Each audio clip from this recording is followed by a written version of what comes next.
Well, this is championship week, and everything's on the line. I definitely had high expectations for myself, and I'm glad to have reached those expectations.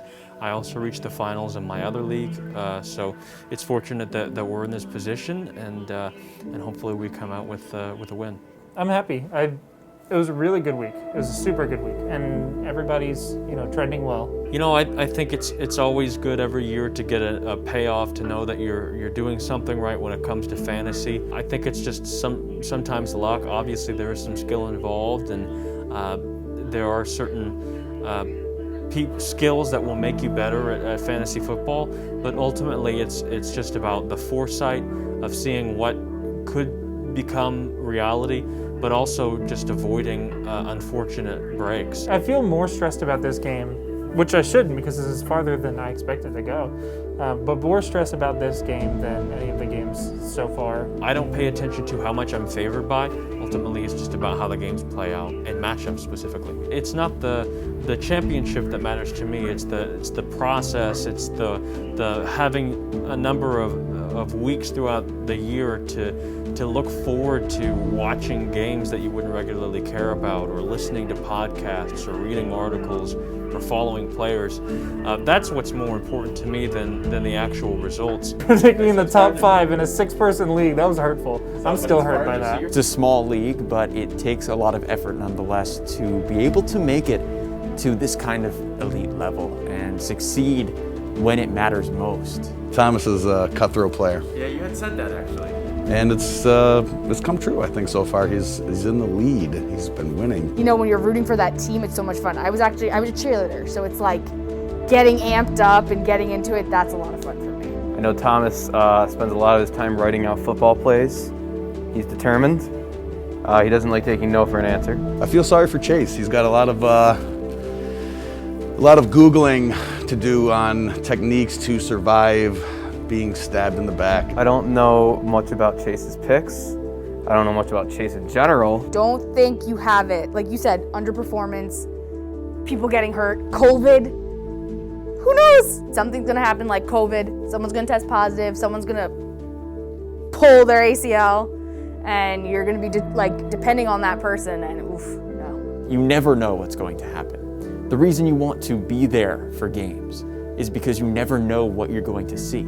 You're buying into that uncertainty. Every week not knowing what's going to happen, and all of us getting kind of pumped up about it, and then either an injury would happen, or I didn't expect that guy to do that well, and then they do. So it's the unexpected of what could possibly happen. That's what's so exciting about it. That's why they say you play the games. Things could look one way on paper, but the second that it's a little different in real life, the second that you actually put the cleats to the turf and put the effort in to play the game, that's what really makes the difference. It's crazy. It's exciting. It's woo, except with COVID. Everybody wants to win. Everybody wants to be successful. And you don't want to be that close to making it and lose by 1 point. Honestly, I've had many opportunities in my life that just didn't quite go the way I wanted them to. And it's frustrating, it hurts, but then something else opens up, like working here.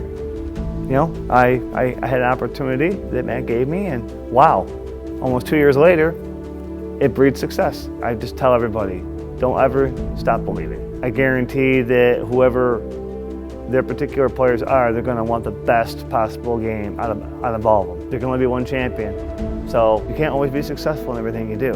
But as long as you give everything you've got and have faith in what you do, things will work out at the end. The biggest similarity, I think, between the two of them is that they're competing in this fantasy football league. So the fact that they're playing is their biggest similarity. Yeah. You have two teams who are coming from opposite sides of the field. Thomas, who was projected to end the season on top, and who did end in first place with the most points scored. And then you have Chase's team, a team that was projected to be, as we joked, in the top 5 of 6, in 5th place and missed the playoffs. In his last game of the regular season, makes the playoffs. And then in the first round of the playoffs, absolutely dominates and has just a few points short of the highest single game point total for any team this whole season. I think we all knew, probably about midway through the season that, however this ended, it was probably going to go through Thomas. Thomas is the most eccentric individual that we employ at this station. Also very knowledgeable, even though he doesn't act like it. He does have a lot of knowledge that it's like a, still waters run deep. You can never tell if he's being serious or sarcastic. I, honest to God, don't know if he's ever seriously said anything. If it was sarcasm. Thomas is someone who cares a lot about what he does and things that he puts his effort into, but doesn't necessarily show it. Competitive, funny, smart, doesn't let things bother him. Calculating. He's very intelligent. I think that's the best way. He's very intelligent. Obviously knows a ton about football. He's in the position he's in because of it. So he's nonchalant, not in the sense that he doesn't care, but in just the opposite. It's that cool calmness of being totally invested in what you're doing, but not showing that, and letting the results in a way speak for themselves. Thomas is the type to remind everyone that if he wins, he's just a loose cannon. He's loose. So it's gonna be civil, unless he's not. Unless he's not, yeah. He'll do a couple of those. He'll blame himself for a couple things, and then computers get tossed on the ground. And catastrophe breaks out. It's chaos in WTR. All kidding aside, Thomas is he's a go-getter. He's got the grit. He's got what it takes to get the job done, and not many people have it. Thomas is calculating, and he knows his stuff. Chase, a little bit younger. I'm not sure if he has the technical knowledge that Thomas has to overcome the obstacles, switching people in and out. I hear Thomas talking about it all the time, and I just don't know if Chase has that quality.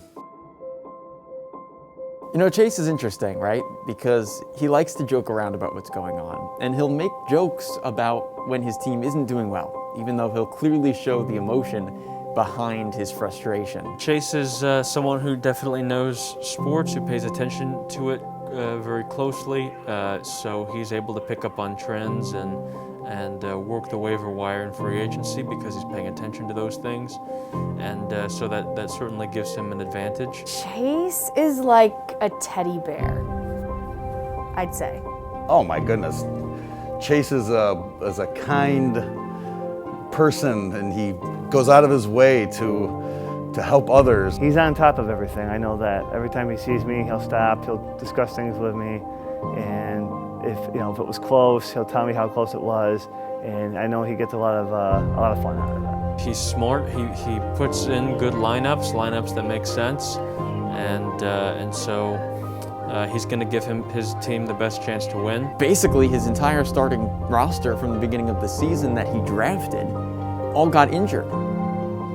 But then he is a person who's able to make those adjustments. He winds up changing and adapting as the scenario changes. Chase is a cool drink of water. He's a nice guy. Don't know too much about him, like I said, but he's well-spoken, well-mannered, and he does his job. The lesson to be learned from this year and from this fantasy football season would potentially to be get better, Thomas and Chase. But also, don't take it too serious. Enjoy the little things like fantasy football.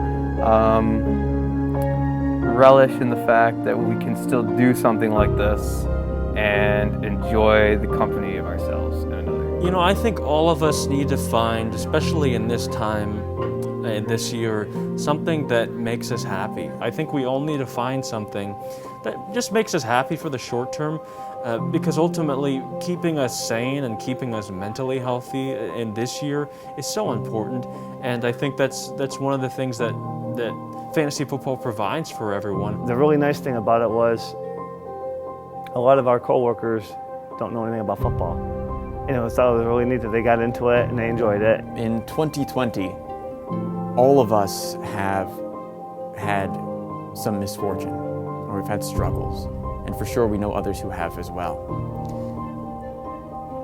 Just like in sports, to be able to take them one day at a time, prepare as best you can, go through the situations, and then analyze what happened and make those adaptations, those adjustments to go forward and be better every day, every week, every month, from situation to situation.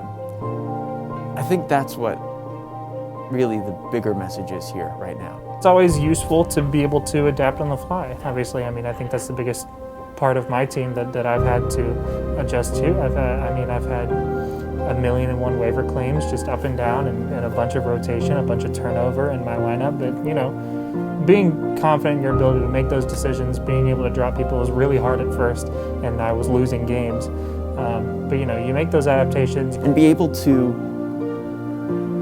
have the audacity to take on those challenges moment by moment and grow and be better because of them. And now look back at almost the entire year as a better person who has managed and solved those situations. That is the mark of being a true competitor. It would be great just to be able to say that I have won fantasy football in multiple leagues. That would be a tremendous asset. I would feel especially good about it for the fact that I had to do a lot of adjusting. I think that's the biggest part of it. Winning alone, it's not like we're getting money from it or anything like that. It's just been a fun thing that we did. It's been really fun, and I will be sad to see it go. I check my lineup all the time. I'll be sad to see it go. But this has been a ton of fun. When Thomas and Chase finish this matchup, this hard-fought battle, we can't give handshakes in 2020. No. So what exactly should they do afterward to show their, camaraderie? If Thomas wins, it'll be civil. It'll be like, thanks, Chase. It was a wonderful time. They'll go about their time, and I think there will be maybe an elbow. The elbow. But if Chase wins, it'll be a catastrophe, unlike the which we've never seen at this station.